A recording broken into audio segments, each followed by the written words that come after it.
BSP chief Mayawati declared late Tuesday that she was divesting her London-educated MBA nephew Akash Anand of the twin responsibilities of being her designated political hire and the party's national coordinator till he attains maturity, marking a fall shift as his elevation last December. Mayawati made the announcement on her official X handle days after Akash, the son of her younger brother Anand Kumar, was charged UP police with using unparliamentary language in poll speeches at Sitapur and Unnao on April 28. Akash stands accused of branding the BJP-led government आतंकवादियों की सरकार, तबाही की सरकार and Taliban की सरकार in Sitapur.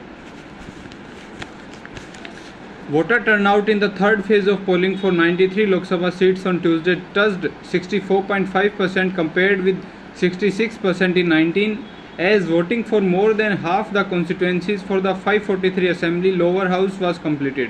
Like the first two phases, the third round too recorded lower voting percentage compared to 19, but the gap narrowed significantly.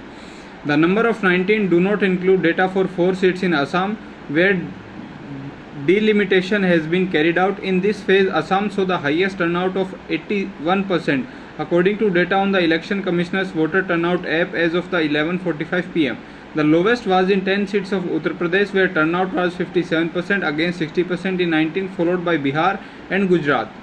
Congress President Mallikarjun Kharge was written to India Bloc allies, pointing out the inordinate delay by Election Commission in releasing final voter turnout figures for the first two phases and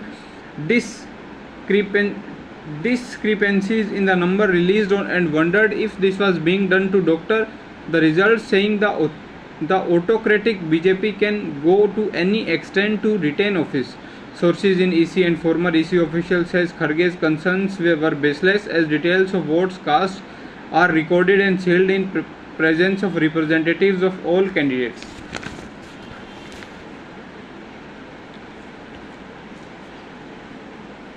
PM Modi on Tuesday seized upon RJD boss and former Bihar CM Lalu Prasad's statement supporting full reservations for Muslims and said he charged that Congress and its partners had a hidden agenda to introduce faith-based quota was vindicated.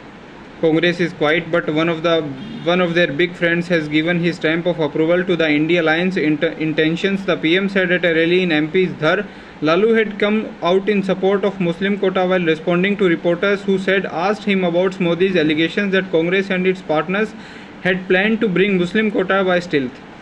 PM Modi on Tuesday alleged a conspiracy of vote jihad against him and said he wants over 400 seats so that Congress cannot put a Babri lock on Ram Temple in Ayodhya.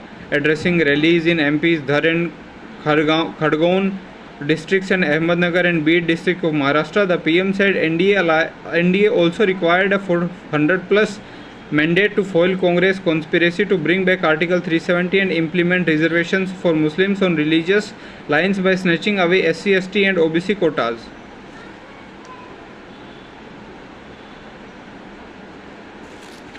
Supreme Court on Tuesday frowned on comments made against it by Indian Medical Association President R.V. Ashokan and said they were very, very unacceptable. The court sought Ashokan's response on an application filed by Patanjali Ayurved and posted the matter for further hearing on May 14.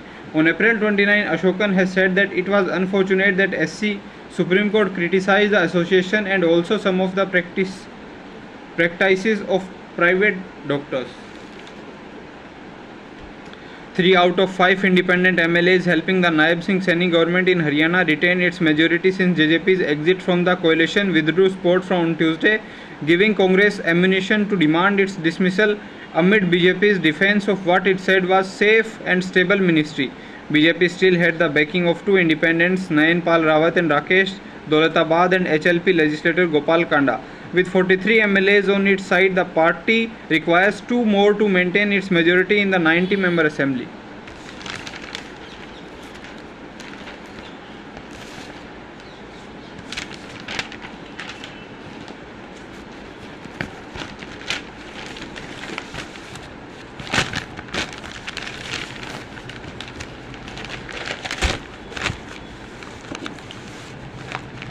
Observing that the parameter and benchmark to arrest a person under Prevention of Money Laundering Act is very high and higher than other criminal cases, Supreme Court on Tuesday said an ED officer could not be selective in taking into cognizance only inculpatory material and note other evidence which are in favor of an accused while taking the decision to arrest. A bench of Justices Sanjeev Khanna and Dipankar Datta also questioned the agency for delay in probing the role of Delhi CM Kejriwal, which was done 18 months after the case was registered in the excise policy case. The court also pointed out that the 2 years had passed but the probe was not yet complete and said it is not good for the agency. The bench further said, can you be selective in choosing the material? By arresting, by arrest you are taking away the liberty of a person, so it is your responsibility to reflect upon the entire material. You have to take a balanced view and cannot neglect other material. You cannot exclude one material that does not point towards him. In that case, it would be violative of Section 19 of the Act. The court was referring to Kejriwal's submission that many statements were given by approvers in which he was not named, but those statements were not relied upon the agency which took action against him on the basis of inculpatory statements. It said the whole case was based on Section 19 of PMLA, which empowers ED officers to arrest a person based on the material in their possession and if there is reason to believe that the person is guilty of an offence under the Act. The court said the parameter and benchmark under Section 19 of PMLA was very high and higher than other criminal cases. The issue before us is very limited and it is compliance of Section 19, and we need to see what is the nature of inquiry and reasons to be recorded. And we need to see what happened to the investigation from one stage of the other stage. We need to see whether Section 19 compliance is done or not, the bench said. The court directed ED to place case files before it for its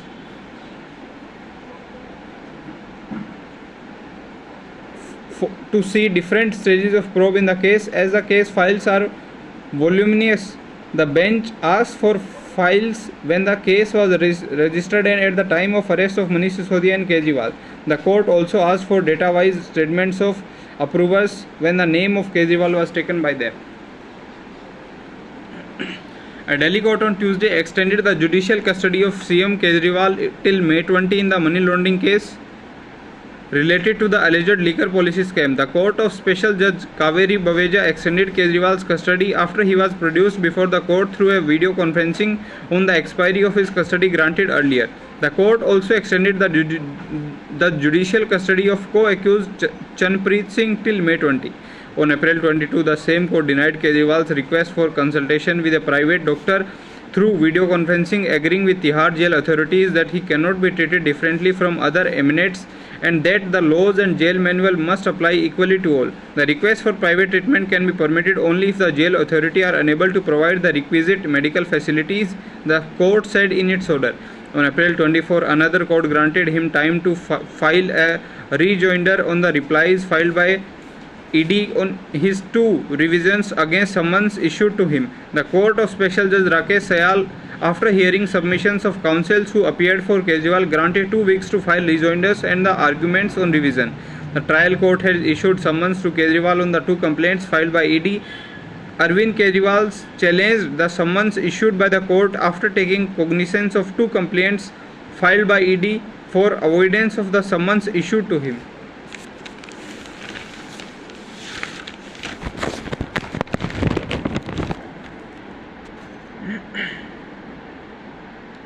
PM Modi is likely to hold 2 rallies in the city between May 18 and 22 according to sources, while East, Northeast and Chandni Chowk constituencies are expected to be clubbed together for one rally. The remaining 4 constituencies will be covered in the another. A source said, adding that logistics and the venue are yet to be decided. The source said, besides the PM, there will also be a public gatherings or roadshows of Home Minister Amit Shah and UP CM Yogi Adityanath in Delhi. Shah and Adityanath will hold gatherings at constituencies other than East and West too, he said. He said the UP CM is likely to visit Northeast and Northwest and Northeast constituencies which have a large Purvanchal population. The idea is that at least one of the 3, Modi, Shah and Adityanath, hold at least one gathering in each of the 7 constituencies, he added. BJP is contesting all 7 Lok Sabha seats in Delhi and is pitted against the AAP Congress combination. While AAP has put up candidates in East Delhi, South Delhi and New Delhi and West Delhi seats, Congress had filed candidates in Northeast Delhi, Northwest Delhi and Chandni Chowk. Delhi goes to polls on May 25. The process of filing nominations concluded on Monday. The nomination papers will be scrutinized on Tuesday and the late date for withdrawing candidature is May 9. Sources in BJP said besides the PM Shah and Adityanath, several senior functionaries will also hold Jansabhas, roadshows and corner meetings. An intensified campaign will start from Saturday and will peak at the polls come closer, said a BJP functionary.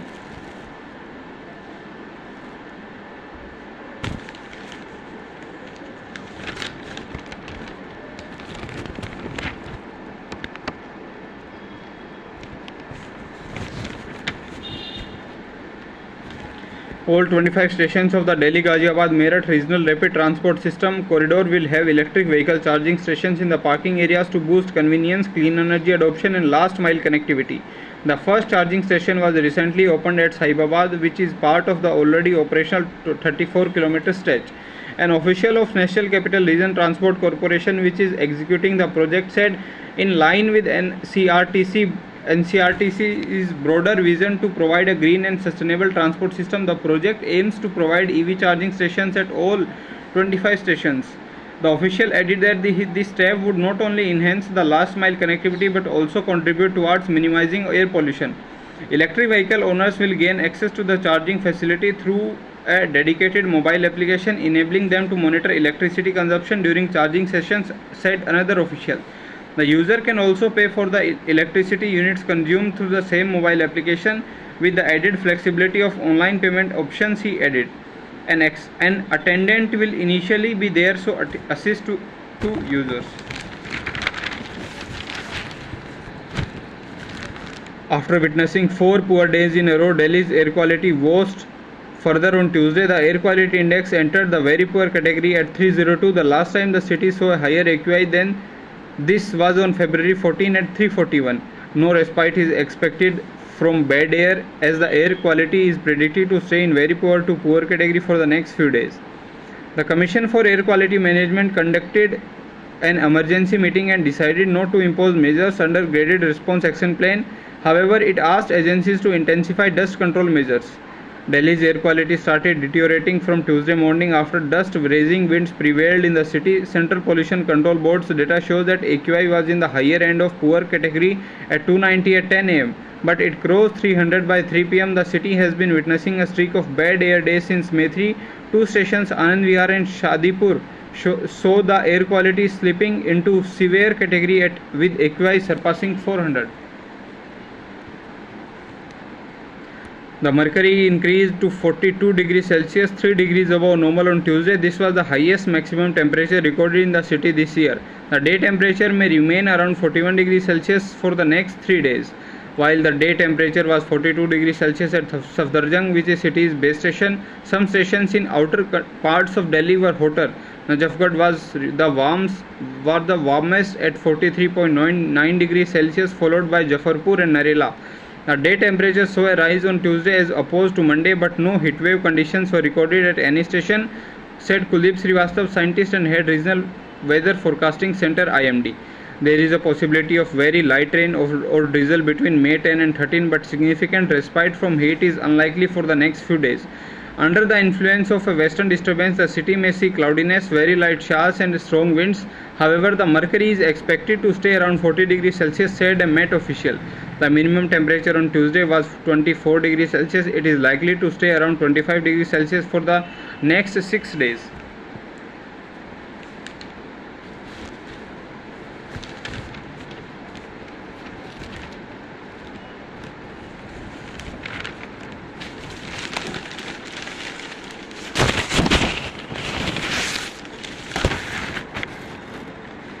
Following the use of a controversial float targeting PM Modi at a Khalsa Day parade in a Greater Toronto neighborhood, India again called upon the Canadian government to stop providing criminal and secessionist elements a safe haven and political space in Canada. Ministry of External Affairs said India continues to remain concerned about the security of the diplomatic representatives in Canada and expects local authorities to ensure that they are able to carry out their responsibility without fear. As you are aware, we have repeatedly raised our strong concerns regarding the violent imagery being used by the extremist elements in Canada against our political leadership. Last year, a float depicting the assassination of our former PM and was used in the procession, said MEA spokesperson Randhir Jaiswal. He was speaking in the response to queries regarding a float in the Nagar Kirtan parade at Multan. In Canada, celebration and glorification of violence should not be a part of any civilized society. Democratic countries with respect to the rule of law should not allow intimidation by radical elements in the name of freedom of expression, said the official. India had last month summoned the Canadian Deputy High Commissioner to register a strong protest against the raising of anti-India slogans at an event attended by PM Justin Trudeau. Canadian PM Justin Trudeau and his Defence Minister Harjit Singh Sajjan were not allowed to land in Amritsar in February 18 until they had agreed to meet the then Punjab CM Captain Amrinder Singh, according to a report in Globe and Mail, a Canadian newspaper, on Tuesday. The newspaper's report comes within days of the arrest of 3 Punjabi youths in connection with the murder of pro-Khalistan separatist and chief of band Khalistan Tiger Force, Hardeep Singh Nijjar, designated a terrorist by India. Diplomatic ties between Canada and India are already in rough weather over allegations of the involvement of India agents in the murder.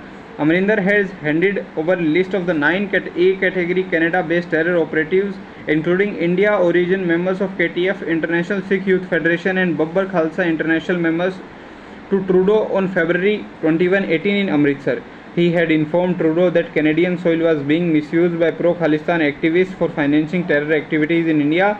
Except in 1 or 2 cases, Amrinder had told him that the Canadian government had failed to take any action against the 9 people, including Nijjar. The discussion with Captain Amrinder Singh was not pleasant, Globe and Mail report quoted a source as saying, adding that Canadian government officials had assured the Indians they would look at the list presented to Sajjan, one that had previously been shared with the Canadian Security Intelligence Service.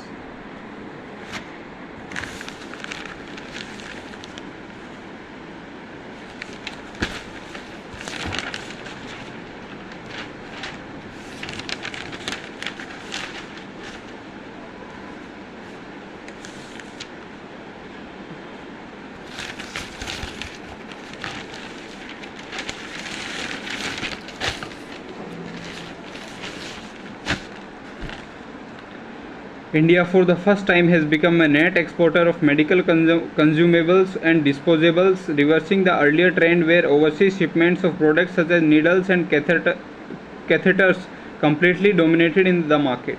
The country exported consumables and disposables worth $1.6 billion, while it imported products worth only about $1.1 billion in 2023. Union Pharma Secretary Arunish Chawla said on Tuesday exports went up to 16% compared with the previous fiscal, while imports fell 33%. Government is seeking to replicate the success in another segments too, such as surgical instruments and electronic equipment, so that there is lower dependence on imports, Chawla said on the sidelines of an event by his department and CII. Government's push for reducing import dependence for key pharma products and devices got a major thrust post-COVID outbreak from China. Controlled supplies of everything from basic chemicals to PPEs and testing kits. Former Congress functionary Radhika Kheda, who quit the party last Sunday alleging she was tortured by her colleagues after visiting Ram Temple, and actor Shekhar Suman joined BJP Tuesday. Kheda, former national coordinator of Congress media department, resigned from the party's membership Sunday, days after her altercation with another functionary at the party's Chhattisgarh office. In her resignation letter to Congress chief Mallikarjun Kharge, Kheda said she was facing opposition in the party for her visit to Ram Temple in Ayodhya. Congress Media and Publicity Department Chairman Pawan Kheda, however, rejected the claims. He responded to questions at a presser with a counter question, citing examples of Congress candidates Dipender Hooda and Vikramaditya Singh, who had visited Ram Temple and are in the poll battle. The entire UP Congress committee, my colleagues Supriya Shrinte, Ajay Rai and Avinash Pandey, they all have gone to the Ram Temple. Did we turn them all out of Congress? Can anyone stop someone from going to a temple? For Suman, it will be his second stint in politics after resigning from Congress in 12.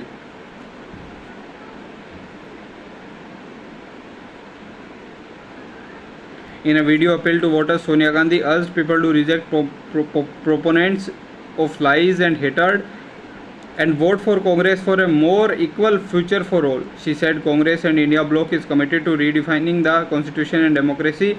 Sonia Alleged youth employment crimes against women and terrible discrimination against SC/ST and minorities have reached unprecedented levels, which stem from Niyat and Niti of PM Modi and the BJP, which reject exclusively.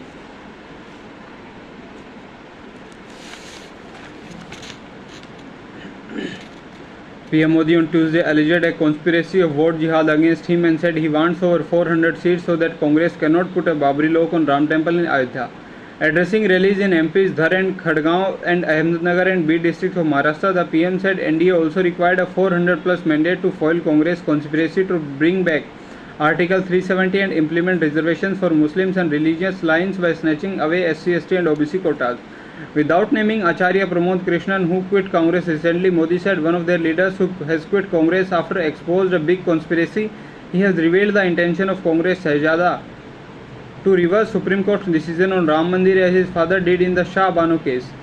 Elaborating the need of a heavy mandate for NDA, he said India bloc plans to execute a mission cancel if elected to office by nullifying his government's decision on issues like Article 370 and CAA.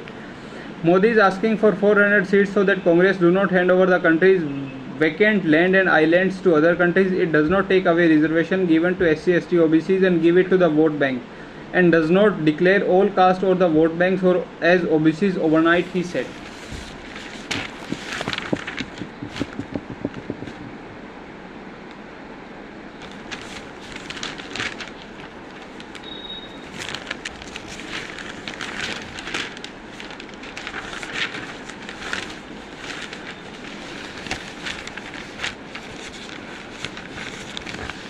Less hawa, more hurt. Always a bellwether state, Bihar tells us why this national election may turn out to be a closer contest than was assumed earlier, a contest between coalition sons any hawa. Until Nitish switched sides again in January, BJP looked like it was of the sides in the state, unlike in neighbouring UP. Here it lacked a major regional leader. Neither Modi's messaging nor the return of Ramlala in Ayodhya looked enough. The opposition has seized upon the promise of a nationwide caste census like in the one in Bihar to bring the juggernaut of Hindutva to a halt once again in the state. Then with the posthumous Bharat Ratna for Karpuri Thakur, BJP made a last ditch appeal of to OBC voters. Nitish went with BJP because he had little choice. He was the weakest link in the Mahagathbandhan, outflanked by RJD and its Congress and Communist allies. JDU's best chances lay in the complementary caste equations with BJP, whose traditionally upper caste voters could be expected now to vote for backward caste candidates. Chirag Paswan, a voice of Dalit youth, and Nitish Bete Noir in the last state election would also be kept in check. Overall, NDA in Bihar, the party of the top, middle and bottom of new Hindu society, wanted to repeat its spectacular victory of 39 out of 40 seats in 19. But the arithmetic of democratic coalitions is messier. The new temple in Ayodhya is enthusing few except the most die-hard BJP supporters. Voters are focused on promises about the future. The young chief of the largest party in Bihar Assembly and former Deputy Chief Minister Tejasvi Yadav had claimed credit for pushing a reluctant Nitish to implement the state's caste census.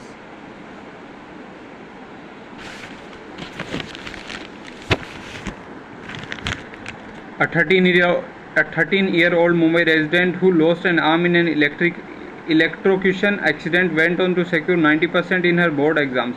Much as we celebrate Amanta's ability to cope, her will to overcome her life-altering accident, Anamta, is really yet another reminder how India fails her children again and again. Children electrocuted is just another horror we appear helpless to fix.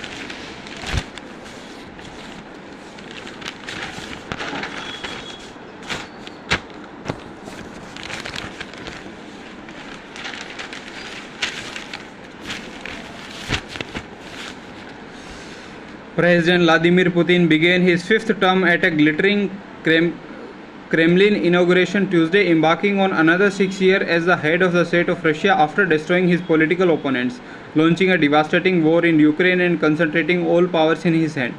At the ceremony inside the gilded Grand Kremlin Palace, Putin placed his hand on the constitution and vowed to defend it as a crowd of hand-picked dignitaries looked on. Together we will win, he will said after being sworn in. Since succeeding President Boris Yeltsin in a Wyoming hours of 99, Putin has transformed Russia from a nation emerging from an economic collapse to a pariah state that threatens global security. Following the 22 invasion of Ukraine that has become Europe's biggest conflict since World War II, Russia has the heaviest sanction by the West. Already in office for nearly a quarter century and the longest serving leader since Joseph Stalin, Putin's new term does not expire until 2030 when he will be constitutionally eligible to run again. Putin used to be the fifth moments of his fifth term to thank the heroes of his war in Ukraine to rail against the West. Putin told Russia's political elite after being sworn in as he was rejecting dialogue with the West, including on nuclear weapons. The choice is theirs. Do they intend to continue trying to restrain the development of Russia, continue the policy of aggression, or look for a path to cooperation and peace?